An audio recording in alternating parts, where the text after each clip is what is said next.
sauter.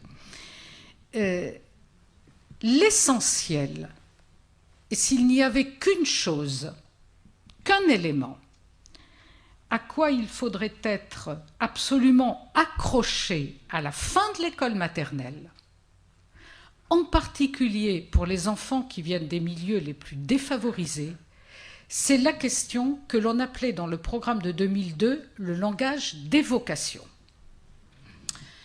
Alors, langage d'évocation, c'est un terme qui n'a pas été repris comme tel dans le programme 2008. Je vais expliquer dans un instant pourquoi. C'est une forme de langage que je vais présenter concrètement, dont tous les spécialistes s'accordent à dire quelle est la condition de réussite de la scolarité. Je dis bien la condition de réussite de la scolarité. Et lorsque l'on va aujourd'hui dans des collèges, éducation prioritaire, enfin milieux très difficiles, on se rend compte que pour beaucoup des adolescents en difficulté scolaire, ce qui n'a jamais été acquis, c'est ce langage-là.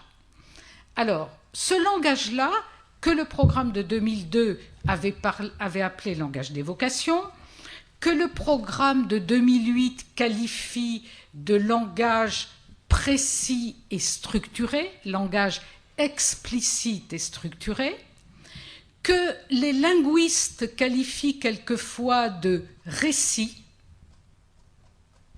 mais on verra que c'est un récit au sens particulier du terme, que les sociolinguistes qualifient de oral scriptural, oral proche de l'écrit, que les anglo-saxons qualifient quelquefois de langage académique ou registre académique du langage, que la sagesse populaire, depuis peut-être des siècles, a parfaitement identifié avec l'expression « parler comme un livre ».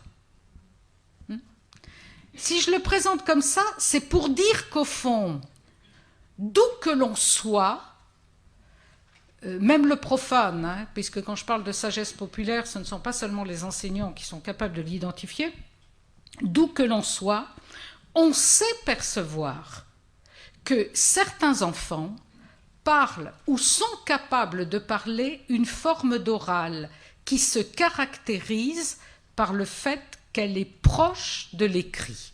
Parler comme un livre, oral scriptural, c'est ce que cela nous dit. De l'oral proche de l'écrit. Registre académique, c'est ce que cela nous dit. Qu'est-ce qu'il y a derrière? Eh bien, cette caractéristique de ce langage, si on le rapproche de l'écrit, c'est pour dire que, comme à l'écrit, on doit être capable à l'oral de parler, on va dire, de choses absentes, d'événements absents, et de se faire comprendre par le seul langage, je dis bien par le seul langage, de quelqu'un qui ne sait rien dont on parle. Le langage d'évocation, c'est précisément cela.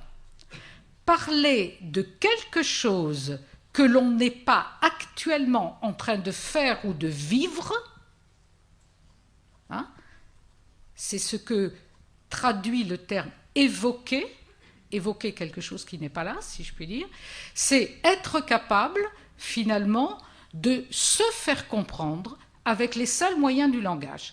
Quand on parle en situation, ce que les programmes appellent quelquefois langage d'action, langage en situation, quand on parle de quelque chose que l'on est en train de faire ou de vivre ensemble, on n'est pas obligé d'être totalement précis parce que certains éléments de sens sont inclus et portés dans la situation que l'on est en train de vivre.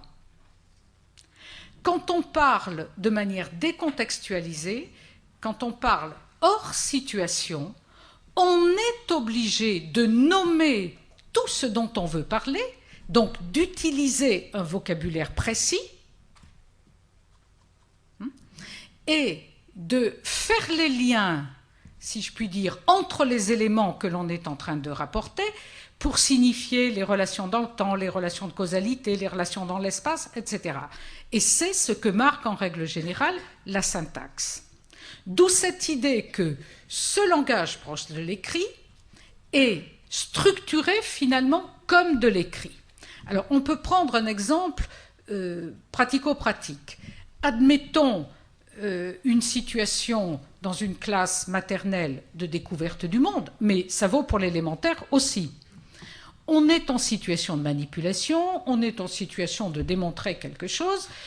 Les enfants peuvent très bien dire, en échangeant entre eux, bah, tu vois, j'ai fait comme ça, j'ai mis le machin là, enfin, ou tu fais comme ça, et ils font la démonstration. Et ils s'économisent beaucoup de mots en faisant la démonstration.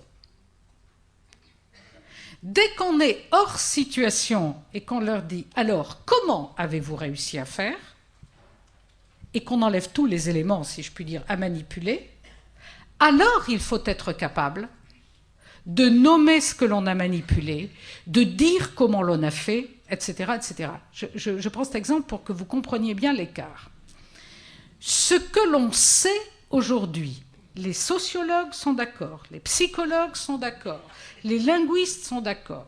Ce que l'on sait aujourd'hui, c'est que ce langage-là, que certains appellent un deuxième niveau de langage, n'est pas partagé équitablement par la population. C'est-à-dire qu'on accède à ce niveau de langage, finalement, quand on est entré dans la culture de l'écrit. Il y a un lien entre la culture de l'écrit, c'est pour ça d'ailleurs que les anglo-saxons appellent cela langage académique, il y a un lien entre la culture de l'écrit et ce langage. Évidemment, si vous vivez dans une société sans